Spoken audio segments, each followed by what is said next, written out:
A veces tengo la impresión, y la tengo porque soy un constructor de sueños. Hace mucho tiempo atrás soñé que era posible gobernar el país, incluyendo millones de personas pobres en la economía, incluyendo millones de personas en las universidades, creando millones y millones de empleos en el país. Yo soñé que era posible que un metalúrgico, sin diploma en la universidad, cuidaría más la educación que los diplomados y egresados que gobernaron este país. Yo soñé que era posible disminuir la mortalidad infantil llevando leche y arroz para que los niños pudiesen comer todos los días.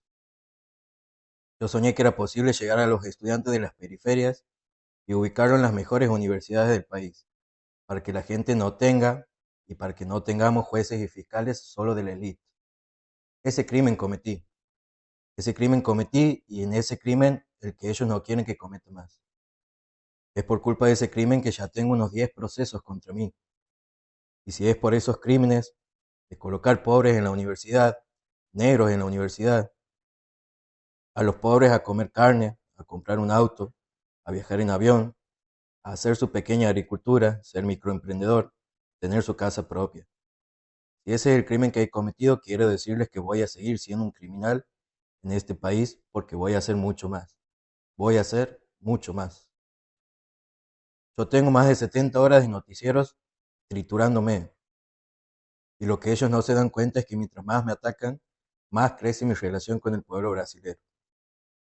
Yo no estoy por encima de la justicia. Si no creyera en la justicia, no habría hecho un partido político. Habría propuesto una revolución en este país. Pero yo creo en una justicia justa, en una justicia que somete a votación un proceso basado en autos de procesamiento, basado en informaciones de las acusaciones, de las defensas y en pruebas concretas. No sirve de nada intentar acabar con mis ideas. Ellas ya están flotando en el aire y no tienen cómo encarcelarlas. No sirve de nada intentar frenar mis sueños, porque cuando deje de soñar, yo soñaré a través de sus cabezas y de sus sueños. No parece que todo vaya a parar el día que Lula tenga un infarto. Es tonto, porque mi corazón latirá en los corazones de ustedes. Son millones de corazones brasileños. No basta que piensen que van a hacer que me detengan. Yo no pararé porque yo no soy un ser humano, soy una idea mezclada con la idea de ustedes. Este es un fragmento del discurso de Lula da Silva unos días antes, en abril de 2018, antes de entregarse a la policía de Brasil por una condena que ha recibido en un caso de corrupción. Damas, caballeros, sean todos ustedes muy bienvenidos. Vamos a tener la segunda edición de este programa que hemos dado a llamar de 10 y Frank. Los invitamos a que se queden, que disfruten este programa en particular. Se viene con todo y va a estar muy bueno. Vamos a tener una entrevistada que, como hablábamos antes, viene a poner sus palabras y su experiencia a ilustrarnos un poco sobre la actividad que realiza. Va a estar muy bueno, quédense y disfruten. Yo ahora me voy a preparar el mate y estamos con todo este programa. Si esta cárcel sigue así, todo preso es político.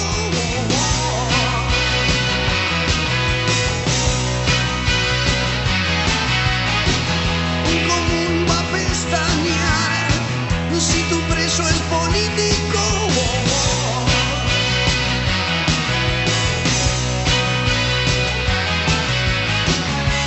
El ascensor ya sube. Tu confesión ya sube.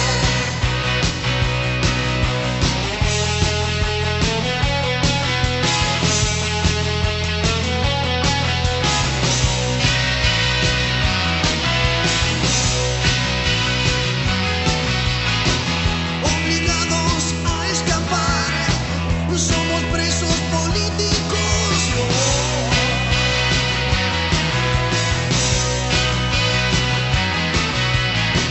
Reos de la propiedad, los esclavos políticos.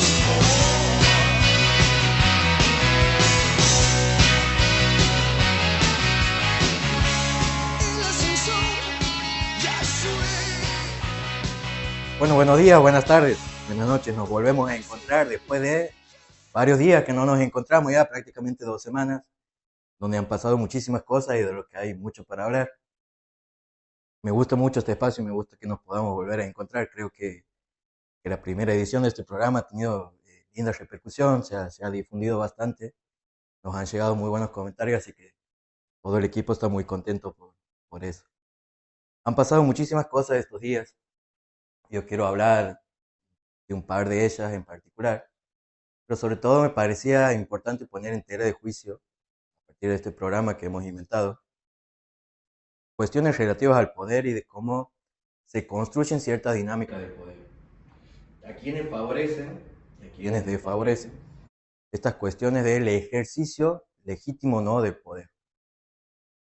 Recién sonaba una canción, a mí me gusta mucho, de Los Redondos, que es todo preso es político. Si esta cárcel sigue así, todo preso es político, dice el indio. Más que una metáfora, eso me parece ya una advertencia, es una canción dentro de todo vieja, tiene sus años, pero que ya predecía de cierta forma realidades que se construyen y se vienen dando en este país. Creo yo que en este país, cuando el poder se empieza a poner nervioso, ya no es como antes, donde te mandaban a callar, donde se utilizaban otros métodos disuasivos, sino que ahora se ejerce el poder desde otro lado. En este momento del país ya no te mandan a callar, sino que te condenan, te mandan a condenar. El poder real, yo creo que no usa uniforme, ni mucho menos se presenta a elecciones. No es votado el poder real. Tampoco necesita ganar una banca. Alcanza por ahí con tener ciertos jueces comprados del Poder Judicial. Y hoy vamos a hablar un poco de eso, del poder que no se vota, que no es elegido democráticamente, pero que es ejercido y toma decisiones muy importantes. Ese poder que no se toma, sino que se administra. Esta es una frase que yo la voy a usar mucho durante esta locución. ¿Por qué? Porque si bien decimos el poder no se toma, sino se administra, no es una frase que aparezca mucho en los discursos, mucho menos en los actos de campaña, en los actos electorales, y tampoco se enseña en las escuelas de formación política. Pero creo que explica muy bien y atraviesa toda la realidad política de este país. Porque en esa frase se resume la lógica del poder real. Ese poder que no se ve, no se vota, pero que gobierna. Esa administración del poder, cuando se corrompe, cuando se pervierte, se convierte en una especie de arte oscuro. El arte de dominar sin que se note mucho. El arte de negociar con la dignidad ajena como si fuese una moneda más. Porque yo creo que uno de los problemas que tiene este país no es solamente quién ostenta o quién tiene ese poder, sino cómo es usado y sobre todo con quién se comparte ese poder. Muchos hemos sido criados y hemos entendido esta idea de que el Estado es una especie de árbitro, si se quiere. De árbitro que viene a regular, entre comillas, la vida de los particulares. Pero muchas veces ese árbitro juega para un solo equipo y eso muchas veces está muy definido. Incluso hay veces en las que se vende al mejor postor y se disfraza de neutral. Pero en esa neutralidad muchas veces acomoda fallos judiciales, acomoda licitaciones, subsidios, contratos y sobre todo discursos y determinados silencios. En la Argentina hay un sector del poder que nunca se presenta a elecciones y tampoco mucho menos hace campaña. No da entrevistas y no se saca la selfie en la calle con los militantes. Pero es un poder que toma decisiones. Decide quién gana la plata, decide quién va preso, qué temas se van a instalar en los medios de comunicación y a favor o en contra de qué dirigente se va a hablar. Y ahí se esconde, creo yo, que una verdad muy profunda. Foucault lo explicaba muy bien, porque él hablaba un poco de que el poder no es algo que se posee, no es algo que yo tenga, sino algo que circula. El poder circula, se infiltra y se ejerce tanto en las relaciones humanas como también en los gestos, en los discursos, pero también en los silencios, porque hay muchas cosas de las que no se habla. En la Argentina ese poder circula de una manera muy particular. Muchas veces tiene nombre, tiene apellido, incluso tiene sellos de estudios jurídicos y sobre todo, soy reiterativo y hago énfasis en esto, no se eligen en las urnas, no son gente que uno vaya a votar en las elecciones. No se sienta en una banca de legislador, pero a la vez tienen la posibilidad y el poder de torcer las decisiones de los legisladores. Quizás nunca pisan un barrio, pero son quienes pueden determinar si se asfalta o no una calle en el barrio. Y ese poder está, ese poder existe. Esos son los verdaderos gestores de esta especie de Argentina paralela. Pero ojo aquí, ¿no? No se trata de caer en ese cinismo cómodo que nosotros criticamos constantemente. Yo creo que el poder bien usado obviamente es una herramienta de transformación. De hecho, lo vimos y lo vemos todos los días. Yo creo que la política tiene sentido cuando se plantea justamente ante los intereses que la aprietan, cuando se anima a romper esa lógica mafiosa que muchas veces la hemos naturalizado. Porque seamos claros, yo creo que hay por lo menos dos Argentinas, en realidad hay muchas Argentinas, pero por lo menos hay dos. Esa que se debate en las urnas, que se vota democráticamente, que tiene sindicatos que trabajan y que se discuten incluso en programas como este que hemos creado. Pero hay otra Argentina, un poco más subterránea si se quiere, off the record, que tienen que ver un poco con ciertas cenas privadas, encuentros privados en casa presidencial, esos pactos que se firman entre sectores concentrados o funcionarios que son bastante funcionales y empresas que incluso ganan licitaciones antes de que salgan y se hagan públicas. Entonces yo creo que el poder no siempre se ejerce de una manera descubierta. Estoy convencido de que hay operadores, de que hay intermediarios, los llamados lobistas, y tipos que tienen más poder con un par de llamados que quizás un ministro con toda la estructura que la acompaña. Yo siempre doy el ejemplo de Santiago Caputo ahí, por ejemplo. En realidad, de todos los Caputos que han sido parte de los distintos gobiernos. Yo creo que el problema está ahí, que el problema es ese poder, que cuando no se controla o cuando no se limita, a cierto punto se vuelve totalmente impune, pero a la vez invisible. Y a la vez, incluso peor, también se vuelve eficaz. ¿Y cómo se reproduce ese poder, creo yo, humildemente? Creo que hay una maquinaria bastante aceitada en la política argentina, por ahí caracterizada por los favores cruzados, por determinados blindajes mediáticos, financiamientos ilegales y algunos cargos públicos que han sido ocupados por lo mismo de siempre, porque si uno nombra, que sé yo, Sturzenegger, Caputo, Bullrich, son gente que ha formado parte de distintos espacios políticos, pero que incluso ha estado presente en gran parte de los gobiernos argentinos, de Argentina desde los 90. Entonces eso también pasa, los colores partidarios por ahí cambian, pero los nombres que gestionan estos intereses generalmente son los mismos. Van rotando, de vez en cuando se reciclan, pero siempre terminan bien acomodados. Y este Estado que debería ser el garante, el supuesto garante de justicia y equidad, termina siendo muchas veces un Estado que facilita los negocios privados. Y yo creo que esto no es solo responsabilidad de un gobierno, y mucho menos de uno solo de los poderes del Estado. Creo que hay una cultura, e incluso una contracultura del poder, que se arrastra ya hace muchas décadas en este país y que está basada en una especie de meritocracia trucha, bastante trucha. Entonces, el poder se convierte en un juego de simulaciones. Para mí, el ejercicio de este poder es muy asimilable a un teatro. Es un teatro, una obra de teatro. En esta obra de teatro se discuten proyectos de leyes que nunca se aplican, se arman comisiones de investigación, nunca investigan, y se prometen transformaciones que nunca se concretan. Pero mientras tanto, se ejecuta el verdadero gobierno que está detrás del telón, por eso la analogía con el teatro. Ahora bien, cabe la pregunta aquí, creo yo, si estamos condenados a vivir siempre de esta forma y a esta lógica del poder. Yo creo que no, necesariamente no, pero sí creo que para romperla hace falta mucho más que buenos discursos. Creo que hace falta una voluntad política real. Creo que hace falta instituciones fuertes, pero sobre todo creo que hace falta una ciudadanía activa.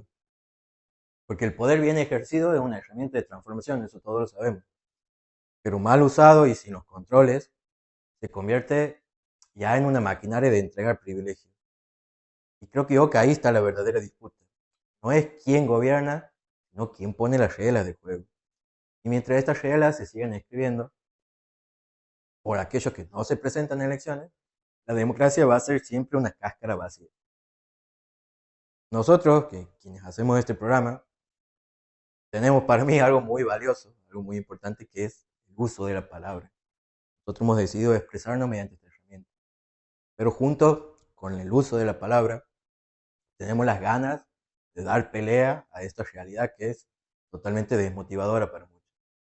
Por eso cuando nos toca escuchar por ahí frases de, bueno, esto es lo que hay, o así funciona el sistema, o esto ya no se puede cambiar, creemos en realidad que lo que se está haciendo es naturalizar una estructura de poder que te viene excluyendo, creo yo, desde la cuna. Uno ya nace excluido muchas veces.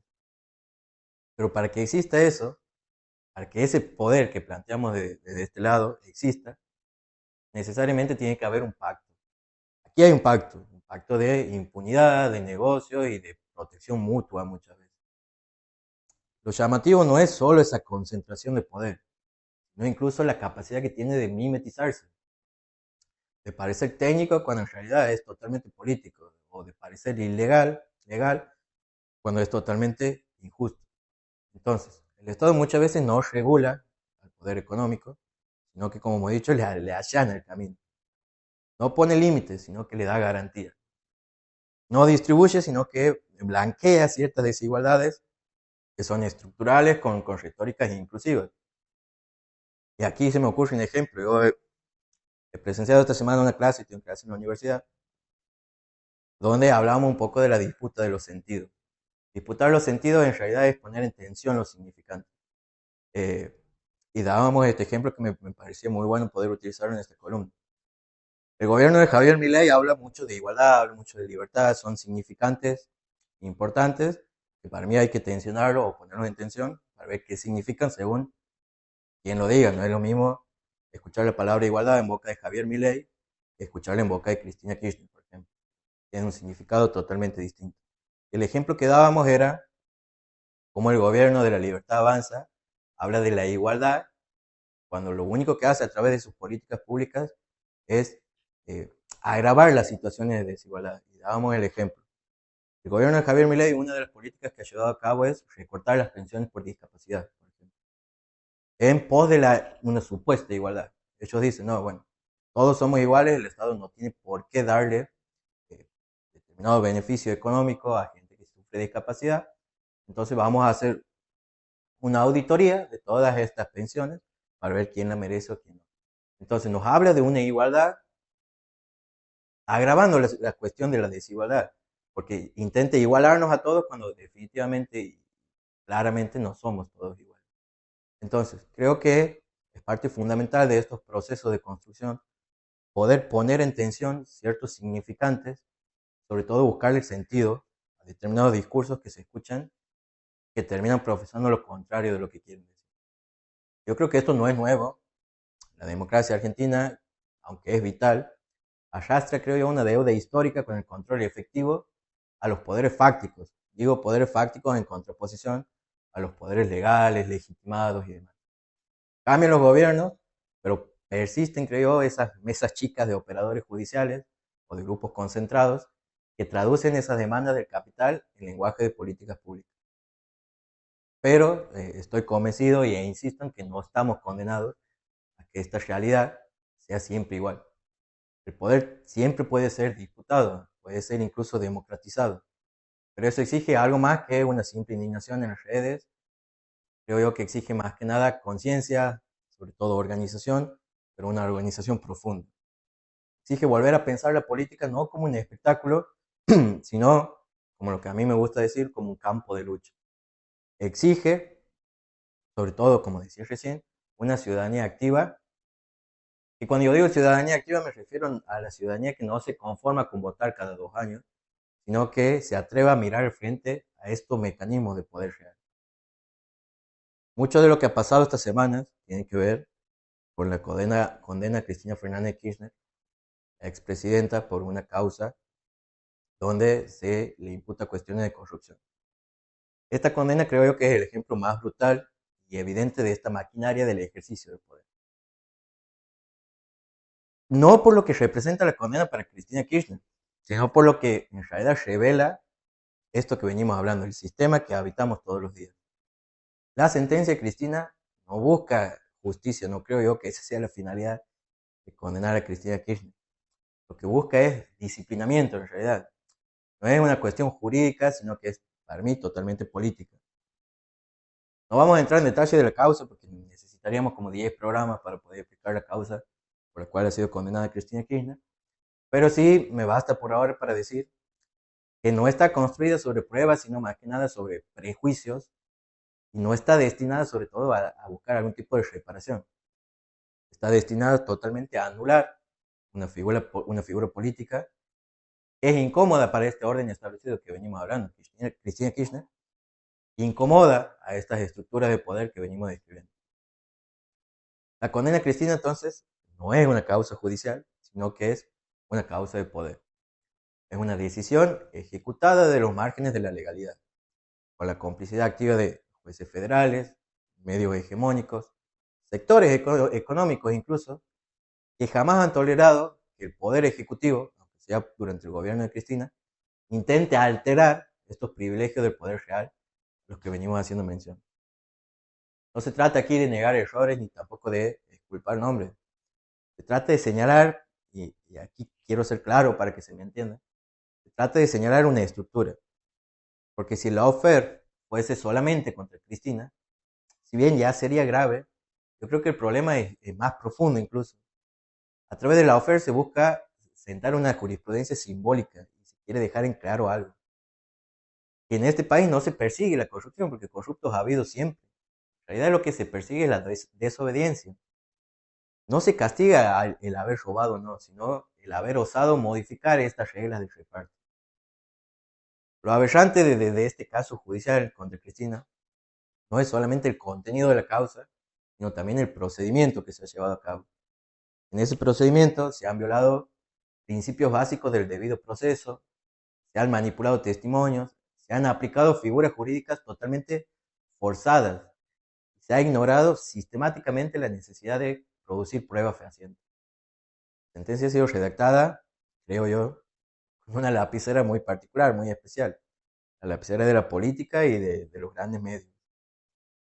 El Poder Judicial, en este caso la Corte Suprema de Justicia, lejos de garantizar la justicia, se ha comportado más como una sucursal de ese poder que venimos describiendo.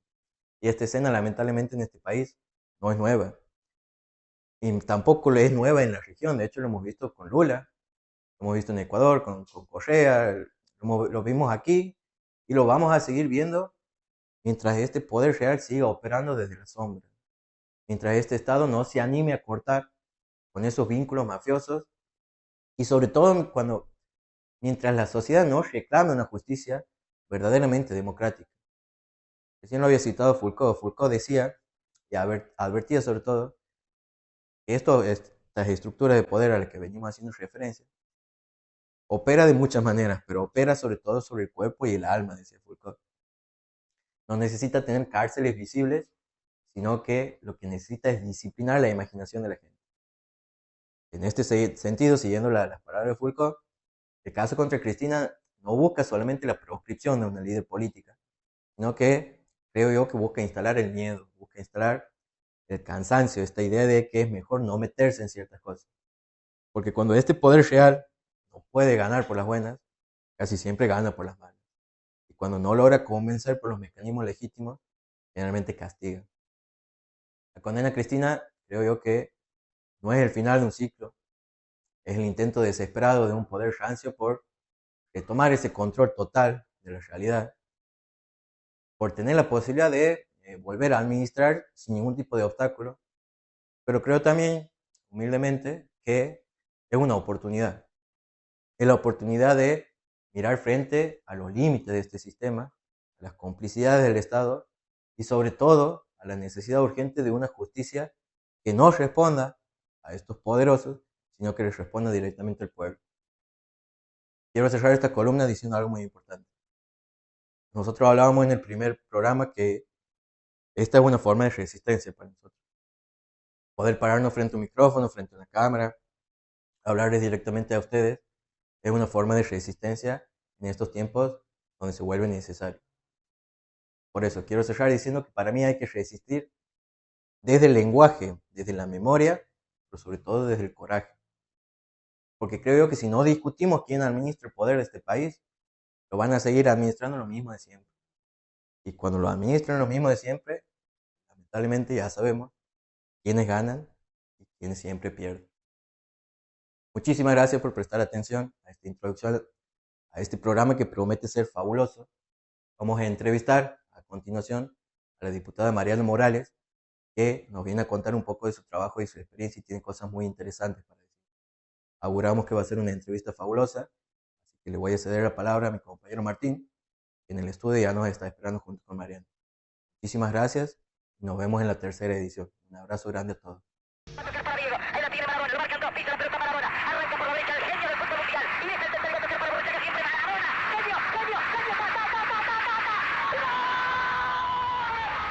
Bueno, después de haber escuchado el editorial de mi compañero Marcos, bienvenidos a otra edición de Ni Bien ni Fran. La verdad que bueno, es un orgullo tener a esta invitada hoy, que ahora vamos a presentarnos o nos va a contar ella bien su función que hace. Antes que nada, por supuesto, agradecerle a ella, agradecerle a los compañeros de producción, desde el Vasco ahí, que lo buscan de otros medios, parece el Vasco, últimamente me vengo enterando, pero bueno, no, va a seguir invirtiendo la banda, me dice, así que esperemos. Así que bueno, antes de comenzar esta entrevista, bueno, agradecer a todos por apoyarnos, por muchos likes que hemos recibido por la entrevista al padre Pepe, para que nos sigan en las redes, después van a ir figurando ahí en las redes seguramente. Así que bueno, cumplimos con el saludo que hacemos siempre, el buenos días, buenas tardes, buenas noches, porque esto después queda colgado en YouTube para que lo sigan viendo. Así que nada, bueno, doctor, agradecerle desde ya por venir, por participar, por escucharnos fundamentalmente, porque creo que los espacios de debate, de intercambio de ideas son muy necesarios, ¿no? Porque a veces hoy en día, en esto de la vorágine, de las redes sociales, de todo eso, donde no se habla mucho, se recorta todo, la idea es que podamos expresarlo, contar, conocerte y, bueno, y todas esas cuestiones, ¿no? Muchas gracias. Muchísimas gracias a ustedes por invitarme y bueno, por hacerme parte de este proyecto tan lindo, tan importante, así que la verdad que es un honor ser parte de esto. Muchas gracias. Bueno, diputada, muchísimas gracias de mi parte también por haber estado predispuesta a venir a conversar con nosotros. Usted, diputada provincial, tiene un recorrido político muy importante. Para nosotros es un motivo de alegría poder recibirlo. Más allá de las presentaciones que podamos hacer nosotros, a mí me gustaría preguntarle a usted quién es Mariana Morales, que usted se pueda presentar como más le parezca. Bueno, muchas gracias nuevamente por la invitación. Bueno, como bien decía, soy Mariana Morales, soy mamá de 3 niños, abogada, política, trabajadora social, si se quiere, trabajo mucho en lo que es la proyección social, vengo trabajando en lo que es la política, entendiendo la política como herramienta de transformación de la realidad. Estoy convencida que mi experiencia de vida es el resultado de la política como ciencia práctica. Y creo que el aporte desde mi lugar, desde el lugar que me toque estar, desde el lugar que los ciudadanos me elijan para representar, siempre va a ser tendiente a eso, mostrarles que la política como ciencia, como herramienta, como transformadora de la realidad es posible cuando trabajamos todos en equipo, con compromiso, con honestidad y con transparencia. Así que bueno, hoy como bien les decía, tengo 39 años, soy abogada. He empezado a trabajar en política en su momento siendo beneficiaria de un plan social. Soy hija de canillitas, la verdad que vengo de una familia trabajadora que le ha costado mucho hacerme estudiar, que vienen de la crisis del 2001 en ese entonces, con un montón de conflictos personales, sociales y económicos que atravesaba mi familia en ese entonces, y obviamente el desenvolvimiento propio de lo que es mantener una familia. Mi mamá me ha dado la oportunidad con mi papá de estudiar, me inscribo en la Universidad Católica de Santiago del Estero y bueno, comienzo a estudiar mi carrera de Derecho. En el transcurso obviamente se han ido complicando la situación y eso ha llevado a que se extienda un poco más, digamos, la culminación de mi carrera, que puede culminar, la verdad, siendo beneficiaria de un plan social, en donde en ese momento trabajaba en lo que era la Argentina Trabaja, que éramos cooperativas de trabajo, digamos, y que trabajamos en lo que es el servicio público, o sea que es en donde empiezo a trabajar yo en el ámbito del servicio municipal, digamos, prestando función en servicio público, barriendo las calles, trabajando en las plazas, en los espacios públicos, en el mantenimiento sobre todo. Quedé embarazada de mi primer niño, faltándome 5 materias para recibirme, y la verdad que con el trabajo constante, el apoyo de mi familia, eso ha permitido que yo me reciba, que siga trabajando, de mi marido, y bueno, y que hoy conformemos, digamos, la familia que hoy tenemos, ¿no? Soy mamá de 3 niños, el mayor tiene 14 años, tengo una nena de 10 años y una de 7 años, así que bueno, la verdad que es bastante conflictivo a veces poder cumplir con todas las perspectivas que uno tiene siendo mujer, trabajando en política, tratando de colaborar muchas veces con las necesidades que se plantean cada día, con las realidades que uno enfrenta, ¿no? Creo que para eso estamos y bueno, tratando de, con compromiso, con honestidad y obviamente tratando de cumplir y ayudar a todos a ver en esta alternativa el cambio de la realidad que todos queremos. Bien, interesante tu aporte, el recorrido. Me acuerdo que lo de tu papá y la historia salió en los medios también, me acuerdo en su momento. Y esta pregunta va con, bueno, la que quiero hacerte. Hay una anécdota que me han contado, que nosotros averiguamos sobre lo que vienen para aquí, hacemos nuestra tarea con los chicos ahí, con algo, con la producción. Hay una anécdota que me han comentado así, o sea, nunca te cuento la entera, pero con Cristina Kirchner, que has tenido una anécdota ahí, o que ella ha dicho vamos a apoyar a Mariana, no sé cómo así, si nos puedes contar un poquito. Bueno, la verdad que como bien contaba, veníamos trabajando hace mucho tiempo en lo que es, obviamente, el compromiso político, y bueno, yo prestaba servicios en la calle, trabajaba en la noche, barriendo el centro de la ciudad de La Banda. Y bueno, una noche había un acto, obviamente un acto, y había una teleconferencia con Cristina Kirchner, que entonces era presidente de los argentinos. Y me acuerdo que en ese momento, el intendente del momento me llama de la función que estuvo cumpliendo y me hace subir al escenario. Y entonces, la verdad que he podido interactuar con ella y contar que yo ya estaba recibida, ya lo había recibido, ya había rendido mi última materia. Yo había recibido el 17 de diciembre, había rendido mi última materia. Y eso ha sido en julio del año siguiente, digamos, más o menos. Y yo seguía trabajando en el plan porque necesitaba juntar el plata para matricularme, porque justamente era el proceso que seguía. Entonces yo seguía trabajando en el plan, barría de noche y justamente conocen mi experiencia y me hacen subir y contarle a los argentinos, digamos, en ese entonces, en una teleconferencia, cuál era mi realidad. La verdad que ha sido una experiencia, obviamente, imagínate, emocionante. No esperaba para nada estar ahí. Mis papás, todo el mundo me veía por la tele cuando yo había salido a trabajar, así que la verdad que sí ha sido contarle que también, o sea, muchas veces está como haber prejuzgado el beneficiario de un plan, y no es así. La realidad es muy distinta en muchos casos, hay de todo, como en todos lados, pero hay mucha gente que ese plan social, ese aporte estatal, esa intervención estatal, ese estado presente, genera oportunidades para que uno pueda ver un futuro distinto, para que uno pueda buscar alternativas distintas, y eso lleva también a que cada uno tenga la perspectiva de que todo cambio es posible, ¿no? De que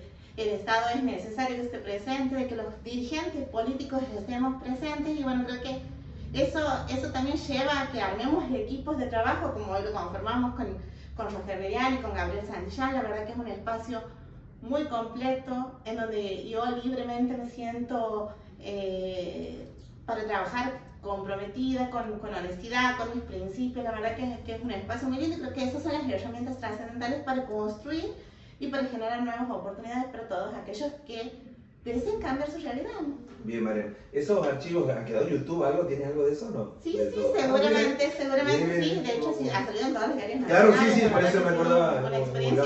No hemos burlado lo audiovisual, seguramente ahí va a tener. Creo que ha sido el puntapié inicial Claro. de mi carrera política. Bien, Eso sí, ha sí. sido mostrar. Sí, Cualquiera puede llegar, Sí, todos sí, podemos llegar. aparte es el ¿por qué modelo no? del ascenso social, como dice vos, Totalmente, que de está trabajo, presente, de claro. compromiso, creo que sí. Bien, referido a eso, te pregunto, en este contexto nacional, provincial, local, como vos lo quieras llevar, ¿vos crees que los bandeños, santigueños, ahora que venimos en una elección próxima, después vamos a hacer un programa especial seguramente, ¿crees que los bandeños, los santigueños quieren más Estado presente, menos? Ahí cómo está, ¿cómo lo ves vos? ¿Cuál es tu lectura? Yo creo que particularmente también se ha desprestigiado mucho la función del dirigente político. El Estado presente siempre es indispensable, porque yo creo que justamente eso es el Estado presente, somos nosotros, somos los dirigentes políticos, los representantes del pueblo, que estamos para escuchar qué necesita el ciudadano de a pie, el ciudadano común, y ver cómo desde las herramientas que tenemos estatales podemos generar esas oportunidades y transformar la realidad en la que están. Estoy convencida de que más allá de que la dirigencia política en sí, o la política haya sido mal vista o haya sido, digamos, sacada del entorno real como ciencia práctica, como herramienta de transformación, creo que es momento de que trabajemos, de que veamos que todos hacemos política, que la política más allá de lo partidario, porque lo partidario puede ser un ideal o lo que queremos construir en base a ideales históricos o sociales o económicos, pero creo que va más allá del compromiso. y a la formación del Estado como nosotros partícipes, como representantes del pueblo en una democracia tan plena, ¿no? Porque para eso nos eligen. La verdad que yo he tenido la suerte y la verdad que el privilegio de que me hayan elegido ser representante en distintos eslabones, sobre todo en el Poder Legislativo. He sido diputada nacional un tiempo, hoy soy diputada provincial, he sido parte del Poder Ejecutivo Municipal, he sido beneficiaria de planes, creo que he pasado por todos los estamentos de dirigencia política y de labor y de gestión social, digamos, de servicio público, que significa obviamente representar a cada ciudadano y ejercer una función pública con la responsabilidad que eso conlleva. Bien, María, y en eso, cuestión del Estado presente, del Poder Legislativo que hablabas vos, ¿cómo es ser diputada cuando el oficialismo tiene, no sé si 28 diputados? Y bueno, hay una minoría repartida en 3, que son como 4, 5, 7, así. ¿Cómo es trabajar, digamos, con un oficialismo político? Claro. Lo que pasa es que eso es algo que tenemos que aprender como dirigentes políticos. La democracia se basa en eso, en mayorías y en minorías, en distintas representatividades, en distintas voces. Y todas son igualmente válidas. Obviamente que hay una ley suprema que nos rige, que establece la manera del funcionamiento de los poderes legislativos y justamente hace eso. La verdad que las leyes salen por mayoría o por mayorías agravadas que exige, digamos, la ley. Y bueno, eso es lo que ha votado el pueblo y hay que saber respetar y hay que saber marcar. Entonces, generalmente nuestra función, y en esto me hago cargo con el espacio que represento, es acompañar y ser responsable de lo que planteamos. Nosotros, o sea, la mayoría del pueblo santiagueño en este caso ha decidido que tal mayoría represente, que sea la voz de la mayoría, y nosotros lo que estamos es ahí para aportar, para poner límites o para no acompañar en el caso que así consideremos, para hacer llegar esa voz de minoría que representamos y acompañar no de una manera caprichosa o poner palos en las ruedas simplemente por decir somos oposición, sino simplemente de saber lo que es gobernar y asumir la responsabilidad de gobierno, de gestión pública, de planificación pública, de responsabilidad funcional. Y en este caso creo que esto hace a la democracia. La verdad que desde la Cámara de Diputados de la provincia uno viene trabajando, yo participo, de hecho soy parte de las comisiones más importantes, como son las comisiones de asuntos constitucionales y de legislación general, y la verdad que estamos al tanto de todo lo que se viene proponiendo el Poder Ejecutivo, lo que se propone dentro de lo que es el Poder Legislativo. Y bueno, uno está, porque a veces hay propuestas muy buenas y no puede uno no dejar de acompañar cuando eso hace bien a todos los santiagueños, ¿no? Creo que ese es nuestro trabajo más desde este lugar. Diputada, la verdad que es muy interesante escucharla. Quisiera tener muchísimas horas para poder seguir conversando con usted. Usted ha hecho énfasis en varios conceptos que para mí son muy importantes. Ha hablado de la política como instrumento de transformación, de un Estado presente. A mí me gustaría, voy a tratar de englobar en una sola pregunta todo lo que le quisiera preguntar. Se ha observado, bueno, ya es visible, es notorio e innegable, un avance atroz de la derecha del gobierno nacional que promueve ciertas ideas con las que, bueno, yo por lo menos no estoy de acuerdo, que por lo menos estas cuestiones del Estado ausente, del vaciamiento de políticas públicas y de programas que han sido muy importantes para la sociedad argentina en su momento. ¿Cuál es el rol del Estado provincial y en general y del legislador en particular para hacer frente a todas estas políticas que son muchas veces, a mi entender, perversas incluso? Porque yo tengo la idea, por lo menos, de que la principal función de la política, no la única, pero sí quizá la más importante, es mejorarle la vida a la gente. Si uno no hace política para mejorar la vida de la gente, es como que está medio equivocado en el camino. Entonces la pregunta es esa: ¿cuál sería el rol del Estado provincial en general, que es muy complejo, pero del legislador en particular, vos que sos diputada, para hacer frente a todas estas cuestiones?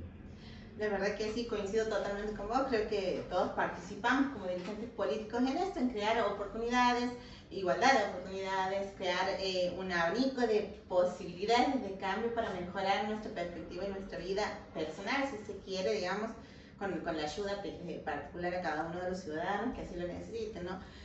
Coincido totalmente, creo que es un Estado nacional ausente, que tiene una ideología clara, marcada, que hace, y que también nos tenemos que hacer responsables nosotros como dirigentes políticos. Creo que si alguien ha llegado a gobernar, si la mayoría de los argentinos ha elegido ese tipo de gobierno, ese tipo de propuesta, también es responsabilidad nuestra como dirigentes políticos al momento de salir y hacer frente a qué queremos para nuestro Santiago, para nuestra ciudad de La Banda, para nuestra Argentina en sí. Y esto también tiene que ver con con la preparación, con el trabajo, con el compromiso que como dirigentes políticos tenemos en la formación de nuevos dirigentes. Principalmente, porque nosotros tenemos que entender que las provincias son preexistentes al Estado Nacional. El Estado Nacional hacia la provincia hoy depende del Estado Nacional, ni que hablar del municipio, de la autonomía de un municipio que es totalmente autónomo, como es la ciudad de La Banda, que es el segundo municipio de importancia de todo el norte argentino, y sin embargo dependemos exclusivamente de políticas nacionales que afectan directamente a los ciudadanos del interior, sin tenerlos dentro de la perspectiva de lo que es el progreso, la igualdad o la oportunidad en sí.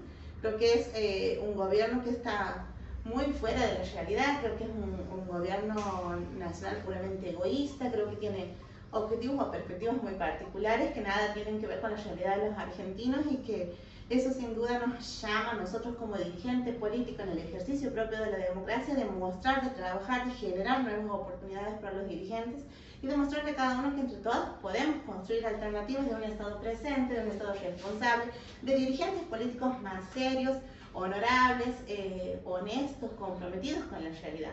Y que también eso significa una responsabilidad de administración. O sea, no es que trabajamos para representar nada más y tomar las decisiones como queremos, como pasa hoy en el Ejecutivo Nacional, que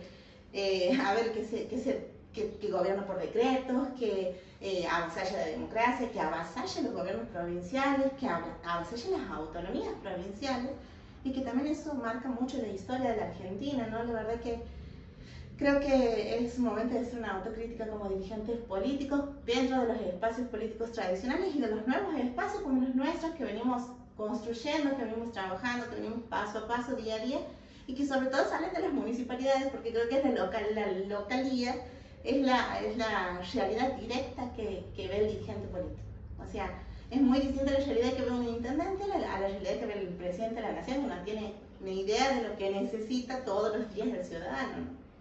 Así que creo que ese es el compromiso principal, ¿no? Bien, luego de la pregunta de Marquitos, vamos a cerrar con la última, antes que vos te damos un espacio si vos quieres dejar un mensaje al pueblo bandeño, todas estas cuestiones, lo que se viene.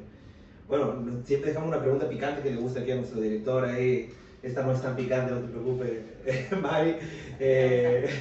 Bien, la pregunta va con un tema que ha sido en su momento, mira, parece tan lejos, época después de la pandemia ahora. Aquella cuestión legislativa en el año 2018, durante el gobierno de Macri, vos eras diputada nacional, y bueno, estaba en boca de todos, era la agenda nacional 24 horas por la televisión, por las redes, la interrupción legal o voluntaria del embarazo, de ahí de la IVE.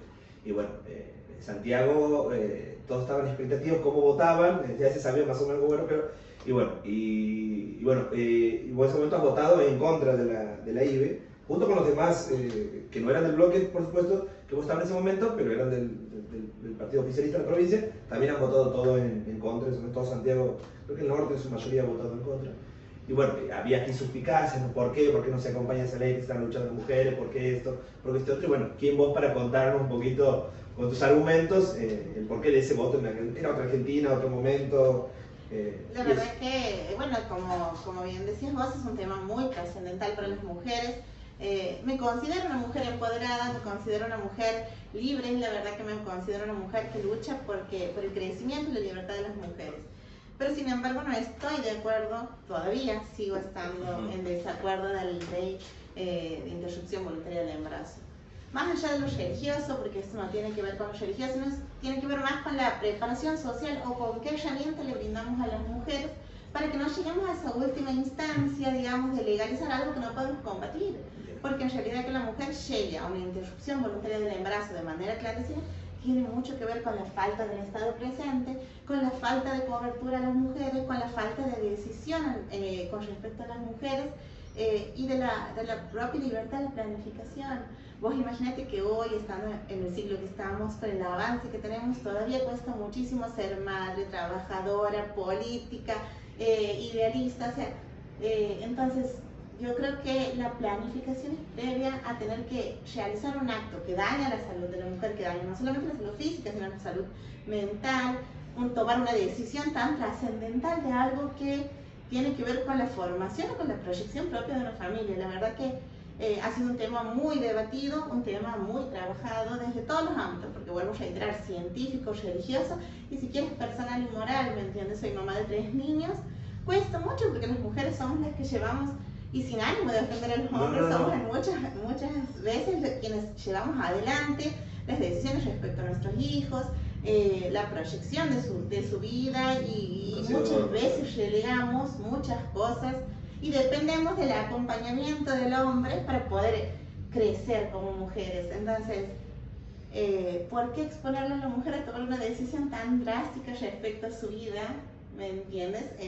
Simplemente para legalizar o para responder a principios feministas básicos, digamos, que tienen que... Y mucho más en el interior de la Argentina, volvemos a reiterar la diferencia que había en la preparación, en la accesibilidad a la salud, en muchas circunstancias que todavía las mujeres del interior no la tienen, ¿entiendes? O sea, la verdad que es un tema en deuda, es un tema que tenemos que trabajarlo mucho con las mujeres y con los hombres sobre todo, porque todavía hay ámbitos en donde todavía, o sea, hay muchísimos ámbitos en donde obviamente la mujer está totalmente vulnerada y llevarla a ver, que no, un ejemplo te doy, en el interior de Santiago, donde acceden a un centro de atención primaria eventualmente, no pueden proyectar si quieren ser mamás o no acceden a un anticonceptivo tan fácilmente.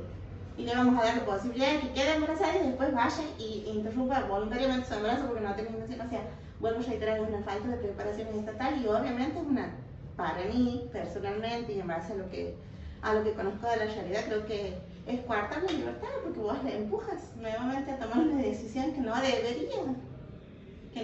Desde ese punto, como vuelvo a reiterar, más allá de lo religioso, porque también soy religiosa, soy católica, creo que no estaban preparados para eso. Bien, ¿vos crees que el Estado ha optado por la más fácil, la opción más fácil, en vez de cuestiones estructurales que dice vos de lo mismo pasaría, por ejemplo, social, salud? Totalmente, porque nosotros tenemos que brindarle a las mujeres las herramientas de poder planificar, de poder elegir, de poder decidir, una justicia, incluso que o sea, tenemos hoy, tenemos procesos de alimento con respecto a nuestros hijos que demoran años en resolverse. O sea, imagínate, mientras tanto la mujer tiene que darle de comer a su hijo, o sea, entonces la empujas a tomar una decisión de interrumpir un embarazo por el contexto social, ¿no? Bien. No, creo que no estamos preparados, creo que hay que trabajar más en el fondo y que creo que esto también libera de responsabilidad ciertas cosas, porque lo primero que decir, bueno, empieces a abortar. Claro. Dejando de ver cuestiones estructurales que dice vos. Totalmente. Y una justicia que para unas cosas falla rápido y para otras duerme. Exactamente, en otra de las críticas. Hay situaciones particulares sin duda que estaban previstas en el código, pero creo que en general se llevaría. Por ejemplo, una mujer que trabaja, o sea, tampoco tendría la libertad, más allá de que tenemos leyes. O sea, hay muchísimos. Sí, del otro lado pues, sale últimamente también la platea masculina de decir, bueno, si yo no lo quiero tener, me tenía que haber consultado a mí, yo también soy el padre, bueno, y entramos otra vez. Tenemos 100.000 veces de alimento exigiendo, o sea, claro. hay mucha falta de educación y preparación en esto. Sí, bien. Bueno, Mariana, agradecerte con el compañero, con la producción, con los chicos, por haber participado, por haber estado. La verdad que da para charlar mucho más. Seguramente va a haber en otra edición una segunda parte. Nada, agradecerte. Y bueno, ahí después vamos a hacer un presente, hay unos stickers para el martes ahí en la producción a Mariana. Y nada, siempre el invitado cierra con algunas palabras al pueblo, a lo que, lo que quieras decir en este momento, lo que te surge, como vos quieras.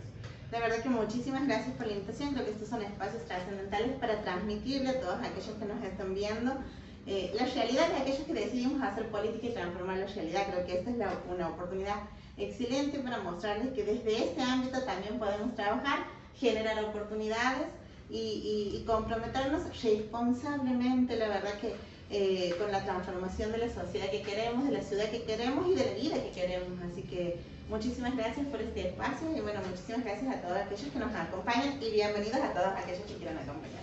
Muy bien, nos vemos en la próxima edición. Saludos.